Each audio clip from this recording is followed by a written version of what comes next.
కేవలం 2 రోజుల్లో 6 సినిమాలు బాక్స్ ఆఫీస్ మీద దండెత్తబోతున్నాయి. జైలర్ మూవీతో రజనీ ఈ వీక్ కిక్ ఇవ్వబోతుంటే ఫ్రైడేకి బాలీవుడ్ హాలీవుడ్ సినిమాలకు పోటీ ఇవ్వబోతున్నాడు మెగాస్టార్ చిరంజీవి. ఒక్క ఉస్తాద్ తప్ప ఈ వారం వచ్చే 5 సినిమాలు బాక్స్ ఆఫీస్ ని ఊపేసే సీన్ లో ఉన్న ప్రాజెక్టులే. సో ఎవరి బీట్ ఎలా ఉండబోతోంది?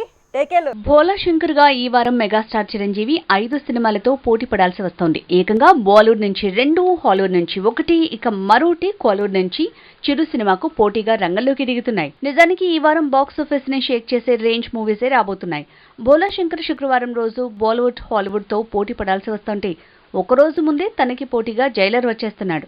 ట్రైలర్ తో ఆల్రెడీ పోటెత్తేలా ఉందని తేల్చారు. జైలర్ ట్రైలర్ రాకముందు వరకు అసలు హిట్ మోహన్ చూడక ఢీలాపడ్డ రజనీ పోటీనే కాదనుకున్నారు. దర్బార్, పెద్దన్నయ్య లాంటి ఫ్లాప్లతో రజనీ దుకాణం బంద్ అన్నారు. కానీ జైలర్ ట్రైలర్ పేలాకే సూపర్ స్టార్ ఈ వీక్ వచ్చే సినిమాలన్నింటికీ పోటీ ఇచ్చే ఛాన్స్ ఉందనేశారు. జైలర్, భోలా శంకర్ 2 మాస్ మూవీసే. రెండింట్లో తమన్నానే హీరోయిన్. ఇక కామన్ అనిపించే చాలా విషయాలతో పోటీ పడుతూ 1 డే గ్యాప్ లో ఊపేస్తామంటున్నారు ఇద్దరు బడా స్టార్లు. అయితే బాలీవుడ్, హాలీవుడ్ నుంచి ఈసారి సౌత్ సినిమాలకు పోటెత్తేలా ఉంది. Akshay Kumar hit movie oh my God కి సీక్వెల్ గా తెరకెక్కిందే ఓ మై గాడ్ 2 మూవీ. అసలే డివోషనల్ ట్రెండ్ నడుస్తోంది. దీంట్లో అక్షయ్ శంకరుడి అవతారంలో కనిపించనున్నాడు అని తేలింది. కాబట్టి ట్రైలర్లా సినిమా దూసుకెళ్తే సౌత్ లో కలెక్షన్లలో చీలిక పెరుగుతుందంటున్నారు. రజనీ మూవీ వల్ల చిరు సినిమాకు, భోలా శంకర్ మూవీ వల్ల జైలర్ సినిమాకు కలెక్షన్స్ పరంగా పోటీ అనుకోవచ్చు. కానీ Bollywood oh my God 2, Gadar 2 సినిమాలు ఎలా పోటీ అనే పరిస్థితి లేదు.